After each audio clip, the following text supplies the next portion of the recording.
എന്താ മാഡം? മോൾ എന്നോട് ക്ഷമിക്കണം. ഞാൻ നിന്നോട് ചെയ്തത് വലിയ തെറ്റാ. നിനക്ക് ഞാൻ ഒരു സമ്മാനം തരുമ്പോ ആ സമ്മാനം നീ എങ്ങനെ യൂസ് ചെയ്യുമെന്ന് ഞാൻ അന്വേഷിക്കേണ്ട കാര്യമില്ല. എന്നിട്ടും ഞാനത് ചെയ്തു.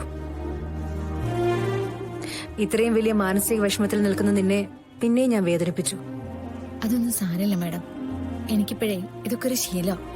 ജീവിതത്തില് അധികം സുഖങ്ങളൊന്നും കണ്ടിട്ടില്ലാത്തതുകൊണ്ട് ദുഃഖം വരുമ്പോ അങ്ങനെയാ, വീണു പോകുന്നില്ല.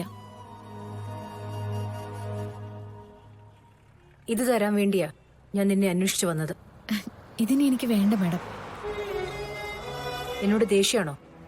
എനിക്ക് ആരോടും ദേഷ്യമില്ല. ഉണ്ട്. നിന്റെ വിവാഹം നടത്താൻ നീ പോലും അറിയാതെ ഞാൻ തീരുമാനിച്ചതിൽ നിനക്ക് വിഷമമുണ്ട്. ഞാൻ ആണയിട്ട് പറയുന്നു മോളെ, നിന്റെ അമ്മയ്ക്ക് വേണ്ടി തന്നെയാണ് ഞാൻ ചെയ്തത്.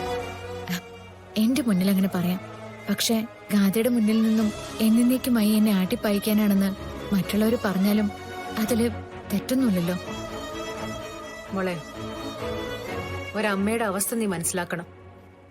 മക്കൾക്ക് വേണ്ടി ചില സമയത്ത് അമ്മമാർക്ക് പല വേഷങ്ങളും കെട്ടേണ്ടി വരും. വിഡ്ഢിയാവേണ്ടി വരും. ജീവിതം തിരിച്ചറിയാത്തവളെ പോലെ അഭിനയിക്കേണ്ടി വരും. ചിലപ്പോ കുശുംബിയും ചിലപ്പോ ക്രൂരയൊക്കെ ആവേണ്ടി വരും. അത് അമ്മമാരുടെ ഒരു വിധിയാ. അമ്മമാരുടെ വിധി. ചില മക്കൾക്ക് നല്ല അമ്മയെ കിട്ടും അല്ലേ മാഡം?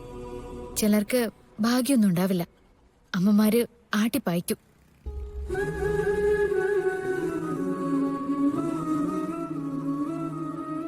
നീ പറയുന്നതെല്ലാം എന്നെയാണെന്ന് എനിക്കറിയാം. അതിനൊരു മറുപടി എന്റെ അടുത്തില്ല.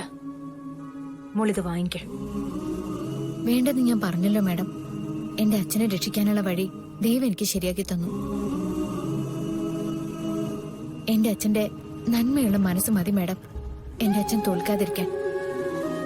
ആ പിന്നെ എന്റെ കാര്യം ഞാൻ മാഡത്തിനോട് പറഞ്ഞതല്ലേ, ഇനി എനിക്കൊരു ജീവിതം ഉണ്ടാക്കി തരാൻ മാഡം കഷ്ടപ്പെടണ്ടെന്ന്. എന്റെ ജീവിതത്തിൽ സംഭവിച്ചതിനൊന്നും ഒരു കാലത്തും ഒരു മാറ്റം വരാൻ പോകുന്നില്ല. നവീൻ എന്റെ കഴുത്തിൽ കെട്ടിയ താലിയടക്കം. മോളെ, ഗാഥ നവീന്റെ കൂടെ ജീവിച്ചോട്ടെ, പക്ഷെ എനിക്കും ചില സ്വാതന്ത്ര്യങ്ങളൊക്കെ ഇല്ലേ, അതെനിക്ക് വേണം മാഡം.